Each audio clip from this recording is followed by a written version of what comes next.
বন্দরনগরী চট্টগ্রামের হালি শহরের বি ব্লকের ২ নম্বর লেনের ৫ নম্বর প্লটটি নিয়ে দীর্ঘদিন ধরে মামলা চলে আসছিল উচ্চ আদালতে। প্লটের বরাদ্দ পাওয়া মালিক উর্মি বেগম ও হাউজিং কর্তৃপক্ষের সাথে উচ্চ আদালত দীর্ঘ শুনানির পর এই মামলায় উর্মি বেগমের পক্ষে রায় দেন। হাউজিং কর্তৃপক্ষ এ রায়ের বিরুদ্ধে আপিল করলে এই মামলা এখন আপিল বিভাগের সমাধানের জন্য রয়েছে। উর্মি বেগমের পক্ষে তার এইসব কাজকর্ম দেখাশোনা করেন হালি শহরের স্থানীয় বাসিন্দা মোহাম্মদ জামাল উদ্দিন।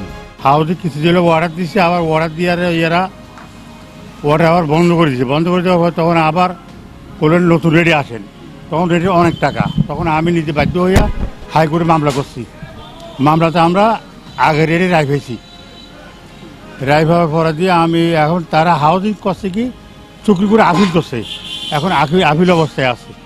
এমতো অবস্থায় আমার ফ্লোরের মধ্যে ওখানে নাসির, আকবর, বেলাল এরা সবাই মিলে ওখানে আমার ফ্লোরের মধ্যে মসজিদ করে সাইনবোর্ড লাগাইছে এবং ওয়াল ভাঙি ফেলাইছে, গাছ গাছার সব কাটি ফেলাইছে, ঘর আগুনে জ্বালাই দিছে।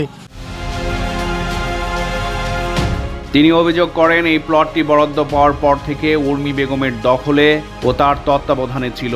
গত কিছুদিন আগে রোজার মধ্যে জায়গার কেয়ারটেকারকে বের করে ঘর ভাঙচুর ও বাউন্ডারি দেয়াল ভেঙে দিয়ে নতুন সমাজের মসজিদের নাম দিয়ে সাইনবোর্ড লাগিয়ে দেয় বেলালের নেতৃত্বে একদল দুষ্কৃতিকারী। না, ওকে টাকা ঢুকে দিয়ে বাইর করে দিছে, ঘরটা ভাঙি ফেলেছে, ওরা আগুন দিয়ে পরে ফেলেছে। হ্যাঁ, থানা অভিযোগ করছে। থানা আমাকে বলছে 144 করার জন্য। এবং থানায় আমি জিডি করেছি, এখন জিডি আমি এখন মামলাই করছি, ইয়েতে কোর্টে মামলা করছি 144। হ্যাঁ, সরিষা পুলিশ কথা বলছে যে কি আপনার কাগজ থাকলে আপনারা বসেন, উভয়ভাবে বসে আলাপ আলোচনা করি, যার কাগজ আছে সেই ইয়ে করবেন। তখন তারা বলবে বলে ডেট দিয়ে বসে নেই। এলাকাবাসী অভিযোগ করে বলেন, প্লট বরাদ্দের পর থেকেই এই জায়গা উর্মি বেগমের দখলে ছিল এবং দীর্ঘ 15 থেকে 20 বছর ধরে এই জায়গা মোহাম্মদ জামাল উদ্দিনের তত্ত্বাবধানে ছিল। হঠাৎ করে নতুন সমাজের লোকেরা ঘর ভাঙচুর ও বাউন্ডারি দেয়াল ভেঙে মসজিদের নাম দিয়ে জায়গা দখলের অপচেষ্টা করছে। এখন হঠাৎ দেখি যে দোকান ভাঙা, মানে দোকান ভাঙা যে বলতে দোকান ভাঙতেও দেখছি, কিন্তু হঠাৎ জ্বালাই দিচ্ছে, আগুন জ্বালাই দিচ্ছে, মাঠের মধ্যে আগুন দেখতেছি। এখানের মধ্যে দেখছি যে এই লুটালবাই নতুন সমাজের লোক যারা সবাই ছিল এখানের, কারণ মানে এখানে আসলে এদের সাথে মিশি না, এদের নামও জানা যাচ্ছে না, অনেকজন আছে। এলাকাবাসী আরও অভিযোগ করে বলেন, এখানে কাছাকাছি 3-4টা মসজিদ আছে।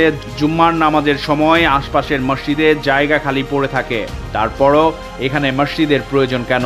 নাকি মসজিদের আড়ালে জায়গা দখলের চেষ্টা করছে? সেই প্রশ্নই তুলেছেন এলাকার সচেতন সাধারণ জনগণ।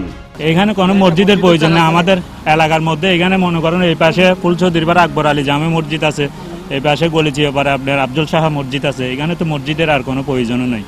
এরা নতুন একটা সমাজ কমিটি করছে, আকবর লুটিয়ালাবাড়ি নতুন সাইট, এরা আসে হঠাৎ করে আরেকজনের জায়গার উপরে সাইনবোর্ডটা লাগাই দিছে। এ বিষয়ে মোহাম্মদ বেলালের কাছে জানতে চাইলে তিনি বলেন, তারা হাউজিং থেকে জানতে পেরেছেন এই প্লটটি খালি আছে, তাই তারা তাদের মসজিদের জন্য নির্ধারণ করেছেন। অপর এক প্রশ্নের জবাবে বলেন, হাইকোর্টের মামলা এসব কোনো বিষয় না। কোর্টের বিষয়টা আসতেছে হলো যে ভিন্ন বিষয়। আমরা অপেক্ষা করতেছি সিদ্ধান্ত যেই আসুক। আমরা তো মনে করেন এখানে মসজিদও করতেছি না, জাস্ট সাইনবোর্ড একটা লাগাইছি, মসজিদও করতেছি না, আমরা যাইতেছি না। আমরা হাউজিংয়ে আবেদন করছি, হাউজিংয়ে আবেদন করার পরে চেয়ারম্যান মহোদয় পরে আবেদন করছি, এখানে একটা মাঠ পর্যায়ে প্রতিবেদন উনি চাইবে। তো প্রতিবেদনটা যখন চাইবে তখন আমরা আসলে এখান থেকে যে প্রতিবেদনটা দিবে হাউজিং জাতিজ্ঞানী কর্তৃপক্ষ চিটাগাং থেকে, যে চট্টগ্রাম থেকে যে প্রতিবেদনটা দিবে, ওইটা হাতে পাইলে আমরা বলতে পারবো আসলে এটা কি। এ বিষয়ে জানতে চট্টগ্রাম বিভাগের নির্বাহী প্রকৌশলী মোহাম্মদ সোহেল সরকারকে বারবার ফোন করলেও তিনি ফোন রিসিভ করেননি। এলাকার সচেতন জনসাধারণ মনে করছেন, বেলাল গংদের পেছনে হাউজিংয়ের কিছু অসাধু কর্মকর্তা ও এলাকার প্রভাবশালী একটি পরিবারের সদস্য জড়িত, যারা বেলাল গংদের পেছন থেকে ইন্ধন যোগাচ্ছেন। জামাল আঙ্কেলকে দেখছি আমরা ছোটবেলার থেকে, ওনারা জায়গা ওইটা উনি দখল করে, ওনার জায়গা দখল সেটা তো আর বলা যায় না, যেহেতু ওনার জায়গা উনি লোক রাখছে। ওই আক্তার ভাই ছিল, ঘরও ছিল, 2টা ঘর ছিল, এখানে একটা ছিল, কর্নার একটা ছিল, এই আর কি আমরা এভাবেই দেখছি। ভোরের পাতা নিউজ ডেস্ক।